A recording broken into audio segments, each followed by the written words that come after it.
राधे राधे, जय श्री कृष्णा। श्रीमद् भागवत एक ऐसा ग्रंथ है जिसमें 18 अध्याय हैं, यानी there are 18 chapters and total 700 shlokas, 700 श्लोक हैं, जिसमें केवल एक श्लोक जो है वो धृतराष्ट्र ने कहा है। बाकी 41 श्लोक्स जो हैं वो संजय ने कहे हैं, जो स्टोरी टेलर, जो धृतराष्ट्र को युद्ध भूमि में क्या हो रहा है वो बता रहे हैं। तो उनके 41 श्लोक्स हैं। अर्जुना है सेड 84 श्लोक्स एंड भगवान लॉर्ड श्री कृष्णा है सेड 574 श्लोक्स। अब 8वें श्लोक में भगवान कहते हैं अपना मन केवल मुझ पर ही स्थिर करो और अपनी बुद्धि को भी मुझ में ही लगाओ। ऐसा करने से तुम निश्चित रूप से सदा मुझ में ही निवास करोगे, इसमें कोई संशय नहीं है। You will stay with me, there is absolutely no doubt about it.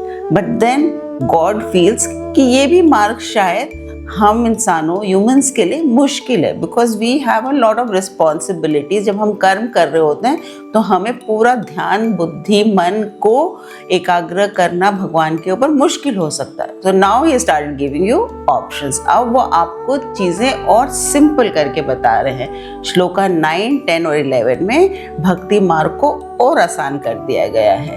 तो श्लोका 9 पढ़ते हैं। अथ चिन्तं समाधातुं न शक्नोषि मयि स्थिरम् अभ्यास योगेन तत्तो मामिच्छाप्तुं Dhananjay. Now Lord is being very, very lenient here, very flexible. He is making everything simple. भगवान अब भक्ति मार्ग को और आसान कर रहे हैं। वो कहते हैं अगर तू अपने मन को या माइंड को मेरे ऊपर भी स्थिर नहीं कर सकता, स्टेडी नहीं कर सकता, तो कोई बात नहीं।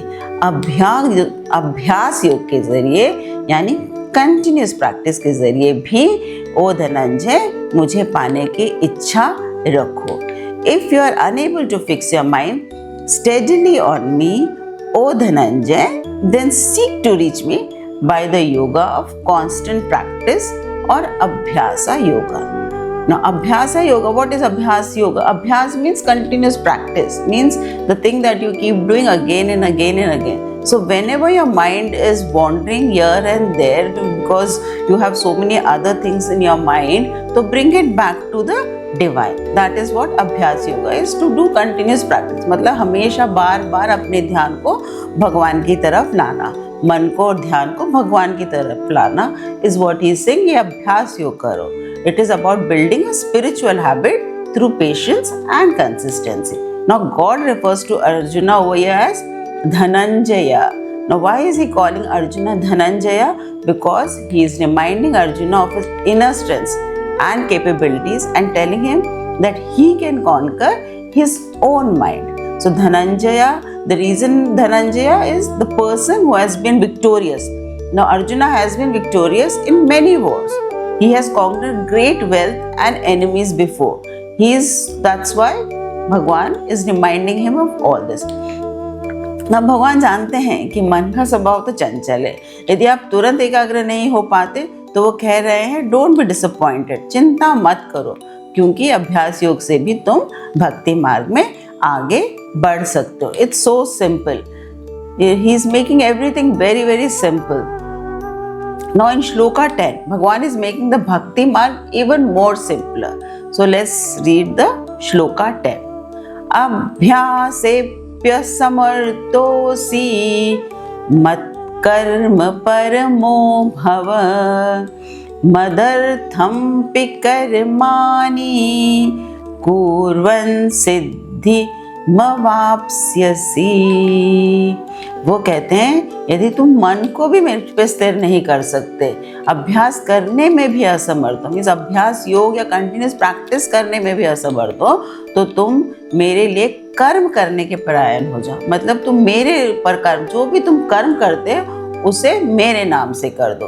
मेरे नियमित कर्मों करते हुए तुम सिद्धि परम गति को प्राप्त कर लोगे ना। भगवान क्या कह रहे हैं कि अर्जुन कहते हैं कि यदि तुम्हारा मन बार बार भटकता है और तुम्हारा ध्यान लगाने का अभ्यास नहीं हो पा रहा है, तब भी there is nothing to worry.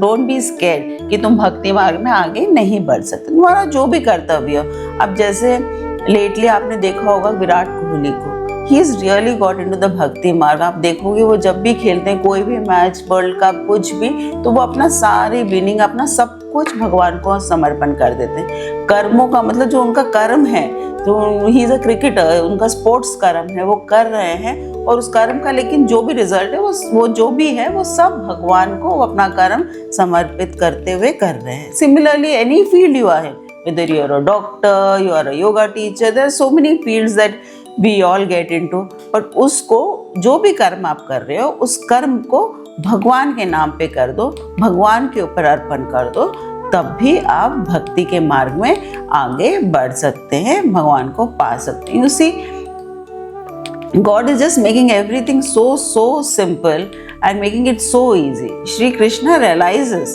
Bhagwan ji realizes that controlling a restless mind and meditating constantly is incredibly tough. So he offers practical alternatives. तो वो हमें बहुत आसान तरीके बता रहे हैं। If you cannot keep your mind locked on to God, simply change the intent behind your daily work. जो आप काम कर रहे हो उसको बोल दो, ये भगवान आप इससे, मतलब मैं ये काम आप पे समर्पण करता हूँ। Whether you are running a business, household chores, जो भी काम आप कर रहे हैं उसे भगवान को अर्पण या समर्पण कर दो। You see, even भगवान himself is telling us to make things so simple. जबकि अगर देखा जाए तो we humans have the tendency to make things difficult. देखा जाए तो ये रीति रिवाज, सही गलत, ये सब हम इंसानों के बनाए हुए नियम हैं। If you see, nature and God have given us everything for free, has made everything very simple. It is we who complicate our lives. So dedicating everything to Krishna. Om Krishna Arpanam Astu.